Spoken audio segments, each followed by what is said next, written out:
le secondaire de savoir vers où je voulais aller. Donc j'ai d'abord fait une première année en sciences biomédicales à l'ULG. Et c'est vrai qu'il y a un monde de différence entre les études secondaires et l'université où il y a une certaine distance, une certaine froideur avec les professeurs. Et je voulais absolument retrouver un cadre plus familial, plus accessible, où les professeurs pourraient prendre le temps de discuter un peu avec nous et de nous expliquer certaines choses. Et donc, j'ai un peu sondé les différentes écoles qui proposaient cette formation de technologue de laboratoire. Et la Haute École de la province de Liège était celle qui répondait le mieux à mes attentes personnelles, aussi bien par la façon de transmettre et d'enseigner que par la formation en elle-même, puisqu'elle propose une alternative que les autres écoles ne proposent pas, à savoir la formation en anatomopathologie.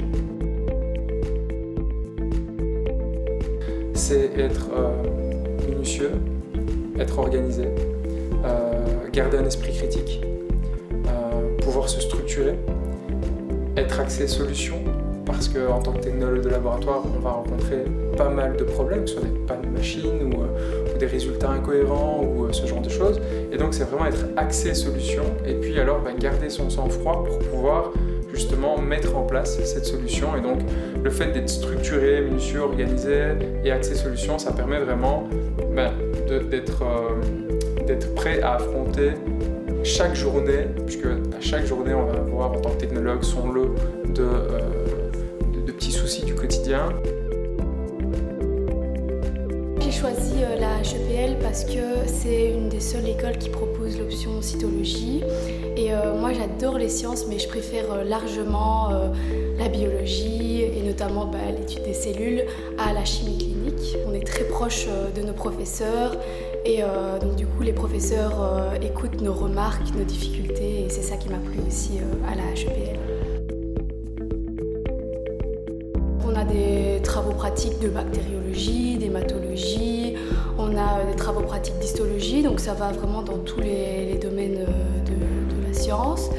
Et voilà, en deuxième, on a quelques petits stages. En troisième, le 3/4 de l'année, c'est des stages.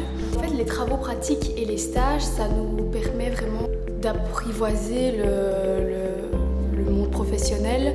On est vraiment préparé en fait à entrer dans le monde professionnel en sortant des 3 années d'études et c'est ça qui m'a plu.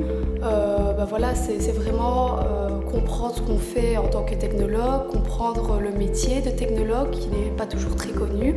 C'est plus attrayant, on va dire, que la théorie aussi parce qu'on comprend mieux ce qui se passe vraiment au niveau de la théorie. Alors moi, mes cours préférés, c'est les cours d'histologie par exemple, où on étudie la structure des tissus, par exemple des épithéliums, etc. On comprend en fait quel est le rôle des cellules, pourquoi elles présentent cette morphologie-là. Pareil en cytologie, on a beaucoup d'heures où on regarde au microscope à quoi ressemblent des frottis cervico-vaginaux par exemple. Et en fait, ça nous plonge vraiment directement dans le monde professionnel où là, les technologues regardent directement les frottis cervico-vaginaux, analysent pour voir s'il y a des lésions, etc. Donc c'est ça qui me plaît vraiment, c'est que les TP en fait reflètent ce qu'il y a sur le monde professionnel. Alors pas tous, évidemment, il y a certains TP qui sont plus la mise en pratique de la théorie, mais en troisième, on a de plus en plus de TP qui ressemblent à ce qu'on fait en pratique en stage, par exemple. Le métier de technologue de laboratoire, je crois que c'est un métier qui n'est pas du tout connu et pourtant qui est super intéressant.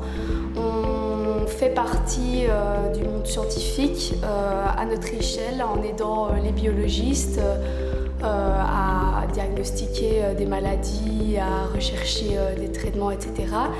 Et en fait, on a vraiment un impact dans la recherche, dans le monde de la clinique, dans le monde industriel, etc. C'est vraiment un métier qui a beaucoup de domaines d'application. On peut se retrouver tant en routine à faire des analyses de routine que à la police à faire des dépistages stages, etc. Et voilà, je crois que c'est un métier qui est trop peu connu. Si on aime les sciences, si on aime la biologie, la chimie, il ne faut pas hésiter à essayer ces études. Et voilà.